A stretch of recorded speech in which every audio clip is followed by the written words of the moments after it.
Holy dollars, the political and economic exploitation of Jesus in American traduction. When faith meets fortune, Jesus of Nazareth, a carpenter's son who preached humility, love, and justice, has inspired billions of believers for more than 2,000 years. His teachings were about compassion for the poor, mercy for the sinner, and love for one's neighbor. Yet, in the United States today, his image is often removed from this spiritual context and inserted into the realms of political power and economic profit. Whether as a campaign slogan, a marketing brand, or a fundraising tool, Jesus has been transformed into a source of revenue and influence. This phenomenon might be summed up by one stark phrase: holy dollars, the monetization of Christ for worldly gain. This essay examines how Jesus has been co-opted in America for both economic and political advantage. It will trace the historical roots of this practice, explore the rise of televangelism and prosperity gospel, analyze the political exploitation of Christian imagery, and reflect on the cultural consequences of turning Jesus into a marketplace commodity. Ultimately, we will ask what it means for American faith and democracy when Christ becomes a business model. Faith in the American foundation religion has always been central to America's national identity. Early Puritan settlers envisioned their colonies as a city upon a hill, a community chosen by God to shine as an example to the world. This blending of faith and civic identity set the stage for centuries of political leaders, invoking God as the source of legitimacy. By the time of the American Revolution, religious rhetoric fueled the cause of liberty. Pastors thundered against the tyranny of Britain, framing independence as a divine mission. Jesus was not only the savior of souls, but the moral justification for national destiny. Although the Constitution mandated the separation of church and state, political leaders quickly learned that appealing to Christian faith was one of the most effective ways to rally citizens. The seeds of holy dollars using Christ as both moral currency and political capital were already being sown. 2. Cold War Christianity and the commodification of faith. Mid-20th century brought an unprecedented fusion of Christianity, politics, and national identity. In 1954, Congress added the phrase "under God" to the Pledge of Allegiance.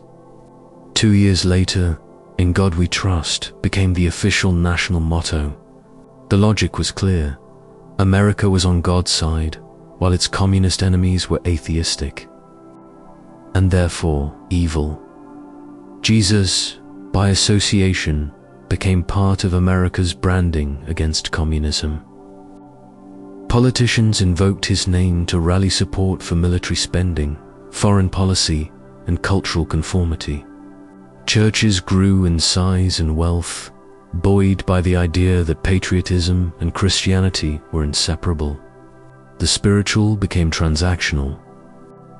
Faith reinforced politics, and politics in turn reinforced the profitability of faith-based institutions.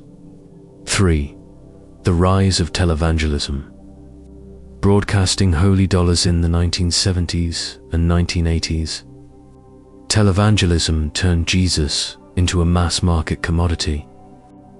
Preachers like Jerry Falwell, Jim Bakker, Jimmy Swaggart, and later Joel Osteen built empires by broadcasting the gospel through television.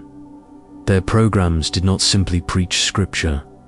They asked viewers to send donations, purchase books, and invest in the kingdom of God. The language of faith became entangled with the language of business.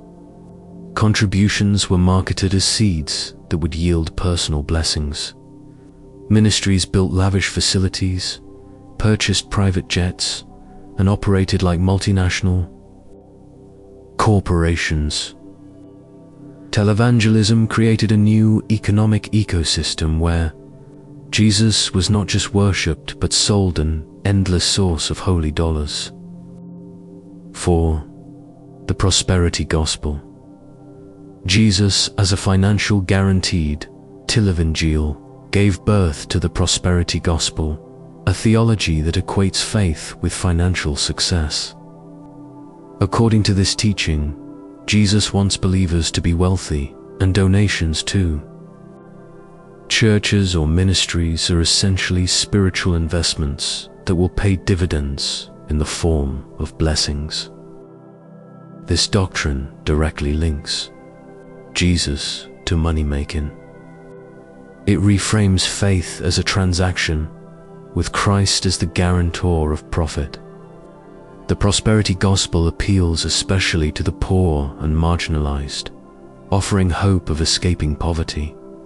Yet it also generates staggering wealth for pastors and churches, many of which resemble corporations more than places of worship. In this way, the prosperity gospel exemplifies the holy dollars phenomenon. Jesus as the ultimate endorsement of capitalism, v. Jesus on the campaign trail, while televangelists turned Jesus into a financial brand. Politicians turned him into a bee. Politicians turned him into a political one. Campaigns across the United States routinely invoke Christ to signal morality, authenticity, and alignment with Christian values. Ronald Reagan courted evangelical leaders in the 1980s, cementing the alliance between the Republican Party and conservative Christians. George W. Bush openly declared Jesus as his favorite philosopher during his presidential campaign. Donald Trump, despite his controversial personal life, posed with Bibles, hosted prayer rallies, and framed himself as a defender of Christianity against secular enemies.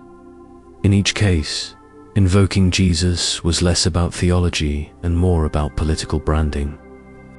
Aligning with Christ became a way to secure the evangelical vote, one of the most powerful voting blocs in America. Jesus was not only Savior.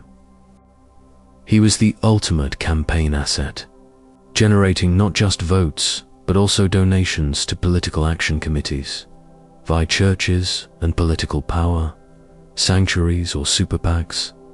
American churches are legally classified as tax-exempt organizations, but many function as political machines. Pastors endorse candidates from the pulpit. Congregations are mobilized to vote for specific policies, and church resources are often funneled into political causes. In some cases, churches operate like super PACs with stained glass windows. They raise millions in donations, which are then used to support candidates who promise to defend Christian values. This system allows religious leaders to wield enormous influence over politics, while simultaneously profiting from the loyalty of their congregants.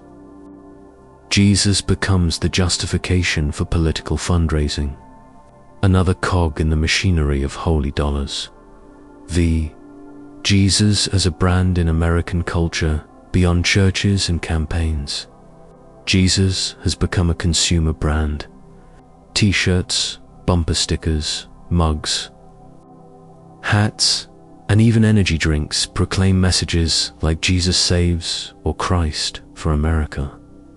Films such as God's Not Dead and The Passion of the Christ grossed hundreds of millions at the box office, blending faith with commercial entertainment.